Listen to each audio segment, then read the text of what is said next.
So you're gonna go to Google and type in dev C++ and hit enter. Then you're gonna click on the first link, which is bloodshed.net/devcpp. And as you see here, if you click on the screenshot link, that's how the program looks like.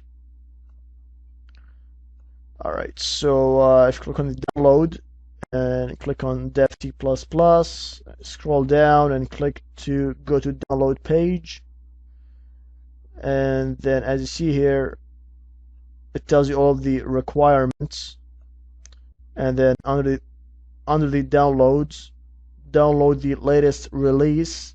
At this point, it's dev C++ 5.0 beta 9.2, and basically download it from SourceForge.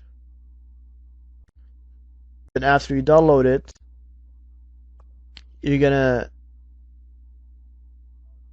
get an icon that looks like this.